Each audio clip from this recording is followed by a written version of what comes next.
আমাদের মধ্যে বহুল প্রচলিত একটা কনফিউশন আছে, সেটা হচ্ছে ফর এবং টু নিয়ে। অনেককেই আমি দেখেছি যে ফেসবুকে তারা স্ট্যাটাস দেয়, সেখানেও এই টু এর জায়গায় তারা ফর ইউজ করে। আসলে ওই সেন্টেন্সটা পুরোটাই ভুল। আমি আপনাদেরকে দেখিয়ে দিচ্ছি, এই যে এখানে জন্য দেখতে পাচ্ছেন, এখানেও জন্য দেখতে পাচ্ছেন, যে কোন জায়গায় ফর বসানো যাবে আর কোন জায়গায় টু বসানো লাগবে। ঠিক আছে, আমি আপনাদেরকে একদম ক্লিয়ার করে দিচ্ছি এই ধারণাটা। ওকে, তা আমরা প্রথম বাক্যটা দেখি, আমি শার্ট কেনার জন্য বাজারে যাচ্ছি। এখানে একটা উদ্দেশ্য বোঝাচ্ছে, আর নিচেটা দেখুন যে আমি তার জন্য একটি শার্ট কিনেছি। এখানে উদ্দেশ্যটা হচ্ছে তার জন্য একটা ব্যক্তি, ঠিক আছে, আর এখানে উদ্দেশ্যটা হচ্ছে একটা কাজ। ঠিক আছে, তাহলে এটা হলো কাজ আর এটা হলো একটা ব্যক্তি। তো যখন আমাদের ব্যক্তির জন্য কোনো উদ্দেশ্য বোঝাবে তখন সেখানে আমরা ফর ইউজ করব, আর যখন আমাদের কোনো কাজের জন্য আমাদের উদ্দেশ্য বোঝাবে তখন আমরা এখানে টু ব্যবহার করব। দেখুন আমরা এটা ট্রান্সলেশন করি যে আমি শার্ট কেনার জন্য বাজারে যাচ্ছি। আমরা ট্রান্সলেশন করার জন্য একটা স্ট্রাকচার দেখবো, সেটা হচ্ছে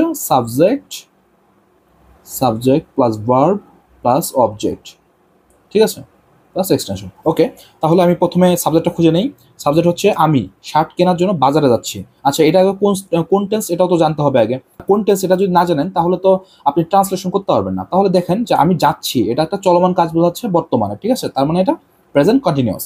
তার মানে আমি একটা আগে সাবজেক্ট বসাই, সাবজেক্ট হচ্ছে আই কন্টিনিউয়াস, যাচ্ছি, তাহলে কন্টিনিউয়াসের জন্য আই অ্যাম, অক্সিলিয়ারি ভার্ব হিসেবে অ্যাম, ঠিক আছে, যাচ্ছি ইংলিশ গোয়িং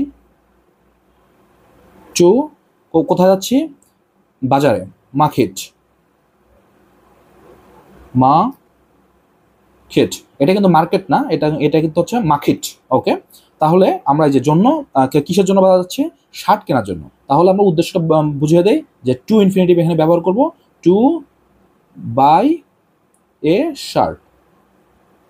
ঠিক আছে, তার নিচেটা আমরা কি করব, ঠিক এরকম ভাবে আমরা ট্রান্সলেশন করি যে সাবজেক্ট দিব যে আই।